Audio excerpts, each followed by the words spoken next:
भजा राम विश्राम योगेश्वरींचा, जपू नेमिला नेम गौरी हराचा. स्वये निववी तापसी चंद्रमौळी, तुहा सोडवी राम हा अंतकाळी. श्रीराम. या श्लोकात रामदास स्वामींनी भजा हा शब्द वापरला आहे. भजा म्हणजे भजन करा, पूजन करा, परमेश्वराचं सतत स्मरण करा. मग हातातली कामं बाजूला ठेवून देवापुढे बसायचं का? तर अजिबातच नाही. आपल्याला नेमून दिलेली म्हणजेच आपली जी कर्तव्य आहेत ती मनापासून केली तर देवाला ही गोष्ट अधिक आवडते. परीक्षा जवळ आली, उद्या पेपर आहे म्हणून तू कणभरही अभ्यास न करता दिवसभर देवा मला पास कर, मला चांगले मार्क्स पडू देत असे म्हणत बसलीस तर देव तुला यश देईल का? मुळीच देणार नाही. म्हणजेच तू विद्यार्थी आहेस, शाळेत शिकतेस, तर तुझं मुख्य कर्तव्य उत्तम मनापासून अभ्यास आणि शरीर सुदृढ होण्यासाठी नियमितपणे व्यायाम हेच असायला हवं. जपू नेमिला नेम गौरी हराचा अशी पुढची ओळ येते. जपाचं महत्त्व सांगताना समर्थ नेमिला आणि नेम हे शब्द वापरतात. तो सातत्य, नियमितपणा यासाठी. सातत्याने व अचूक प्रयत्न यावर समर्थांचा भर आहे, तसा आग्रहच आहे. म्हणूनच या आणि पूर्वीच्या बऱ्याच श्लोकात समर्थ नेम, ध्यास, सदा, नित्यनेमे असे बरेच शब्द वापरतात, ते नियमितपणा स्पष्ट करण्यासाठीच. गौरीहर म्हणजे शंकरसुद्धा अगदी नेमाने नामस्मरण करतात. मग आपणही तेच करायला हवे. आपण आपली कामं नीट करणं आणि देवाचे स्मरण ठेवणं महत्त्वाचं आहे. तुला संत चोखामेळा माहीत आहेत ना? हे चोखोबा सतत पांडुरंगाचे नाव घेत असत, अभंग म्हणत असत. ते विठ्ठलाचे भक्त होते. सोलापूर जिल्ह्यातील मंगळवेढी येथील गावकोटाचे काम चालू होते. तिथे कामासाठी चोखोबा व गावातील काही लोक गेले होते. बांधकाम चालू असतानाच कोट ढासळला आणि त्याखाली संत चोखामेळा व बाकीची माणसं काढली गेली.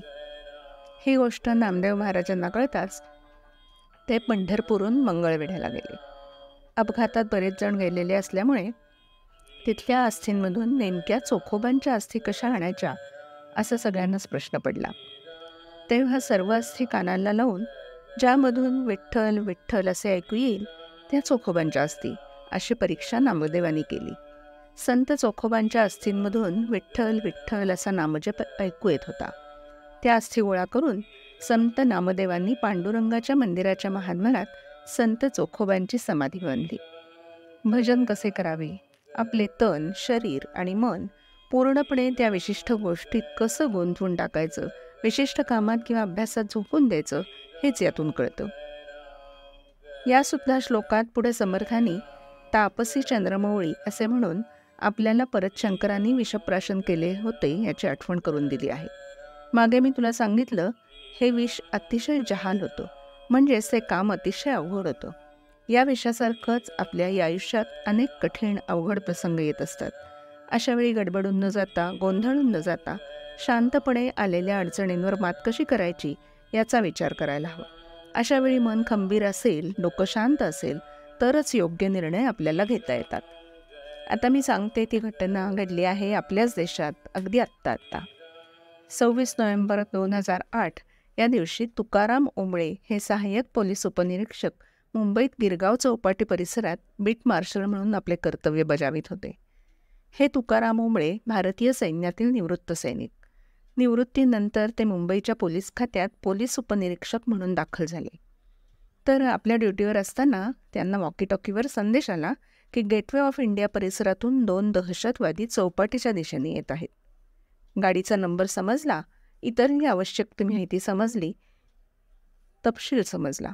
संदेश येताच ओबळेंनी रस्त्यावर अगदी जवळजवळ 3 बॅरिकेड्स लावली आणि तोच मगाशी वर्णन केलेली गाडी दिसलीच त्यांना.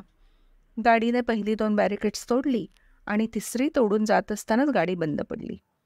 ही संधी तुकाराम ओंबळेंनी साधली आणि एका बाजूचा दरवाजा उघडला. तोवर त्यांच्या सहकाऱ्यांनी गाडीतल्या दुसऱ्या दहशतवाद्याला कंठस्नान घातले होते, संपवले होते त्याला. पण कसाबने मात्र अंधाधुंद गोळीबार चालू केला. ओंबळे यांना गोळ्या लागल्या, पण प्रसंगावधाने राखून जीवाच्या आकांताने प्राणाची बाजी लावून त्यांनी गोळ्या ओकणाऱ्या त्या AK-47ची नळी पकडली आणि कसाबला बाहेर खेचलं. क्षणात त्याच्या बाकीच्या साथीदारांना कसाबला पकडण्यात यश आले. मात्र तुकाराम ओंबळे यांचे प्राणोत्क्रमण झाले.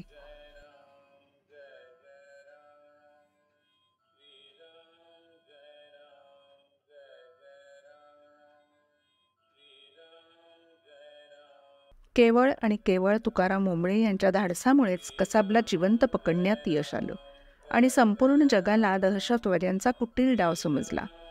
आपल्या प्राणांचीही पर्वा ओंबळे यांनी केली नाही. ओंबळे यांच्या या अतुलनीय पराक्रमाबद्दल त्यांना मरणोत्तर अशोकचक्र प्रदान करण्यात आले. म्हणजे आपण करत असलेल्या कामावर तुकाराम ओंबळे यांची पूर्ण निष्ठा होती. मन खंबीर होते, म्हणूनच बिकट प्रसंगातही ते योग्य निर्णय घेऊ शकले आणि तसे त्याने करून दाखवले. आपण करत असलेले काम पूर्ण निष्ठेने आणि प्रामाणिकपणे करत असू तर अशा कामांना परमेश्वराचा आशीर्वाद असतोच. परमेश्वर आपल्या पाठीशी उभा असतोच. जे करायचं ते मनापासून व सातत्याने करा, हे आपल्या नीट लक्षात राहण्यासाठी समर्थ वारंवार भगवान शंकर, नाम व विष यांचे उदाहरण देत आहेत. जय जय रघुवीर समर्थ.